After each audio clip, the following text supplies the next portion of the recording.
হে ডিউড, আসসালামু আলাইকুম। আমি আজকে প্রায় 5 বছর পরে আমার সেই পুরনো ফ্রেন্ডদের সঙ্গে দেখা করতে ঢাকাতে যাচ্ছি। আর তোমরা যারা আমার ভিডিও দেখো তারা সকলেই জানো যে আমি 19 সেপ্টেম্বর ঢাকাতে গিয়েছিলাম, কিন্তু সেখান থেকে আমি ফেরত এসেছি। এর ভিডিও তোমরা দেখোনি, তো তোমাদের জন্য এই ব্লগটা। আর অনেক কনফিউশন ছিল যে আমি অহনার সঙ্গে দেখা করতে গিয়েছি, কান্না করেছি কেন, তারপরে ওমরের সঙ্গে দেখা করেছি, কি কি হয়েছে এইসব নিয়ে এই ব্লগটা। আর তোমাদের সকল কনফিউশন দূর করে দেবো এই ভিডিওতে।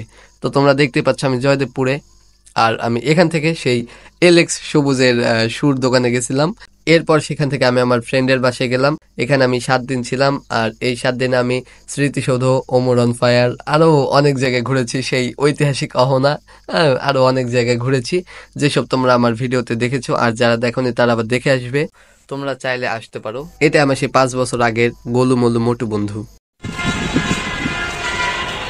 আজকের মতো এখানেই শেষ। Bye bye.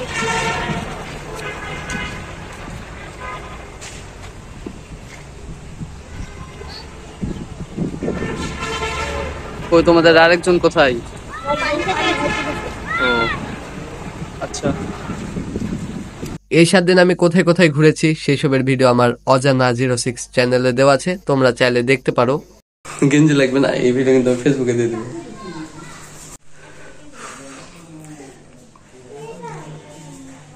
বাই। ওকে, ভালো থেকো। আচ্ছা ঠিক আছে। আবার ঠিক নাই। না তোমার সাথে সরি ডিউড, এটাই সেই সিন যেটাতে আমি কান্না করেছিলাম। আর এই কান্না করার কারণ তোমরা একটু পরে জানতে পারবে।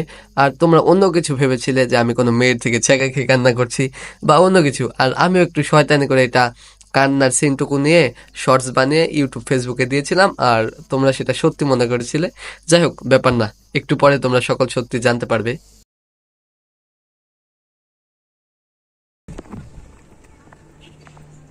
সেই রেল লাইন, আগে এদিকে অনেক হাঁটতাম, আমার ছোটকালটা এখানে ছিল। সেই বাগান,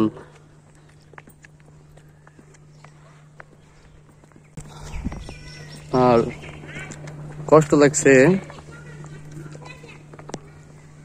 4-5 বছর আগে সেই ফ্রেন্ড গুলার আবার দেখলাম, তাদের ছেড়ে চলে যাচ্ছি। ব্যাপার না, অনেকদিন পরে। আগে প্রায় সব সময় এই রাস্তাতেই থাকতাম, বিকাল টাইমে এখানে ঘুরতে আসতাম। আর আজকে 4 বছর, প্রায় 4.5 বছর পরে এখানে ঘুরতে আসছিলাম।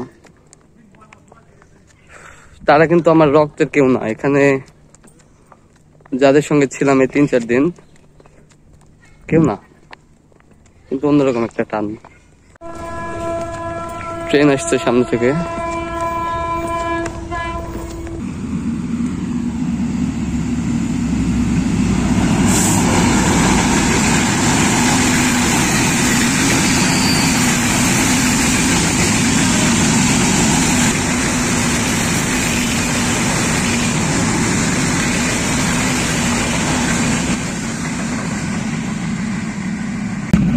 এই ট্রেনটা রাশিয়া থেকে আসলো। আর যা বলছিলাম, এখানে যেখানে ছিলাম তারা রক্তের কেউ না, কিন্তু তাদের উপর অন্যরকম একটা মায়া, কষ্ট লাগছে। আর কিভাবে বুঝাবো, রক্তের সম্পর্ক ছাড়া মানুষ আপন হয়।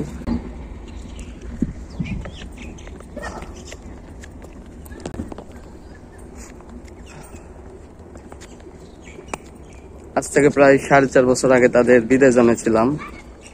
আজকে আবার সেই দিন, আবার কবে দেখা হবে না হবে কোনো ঠিক নাই। তবে গোল পৃথিবীতেও দেখা হবেই, ভাগ্যে থাকলে আবার দেখা হবে, আল্লাহ বাঁচায় রাখলে আবার দেখা হবে।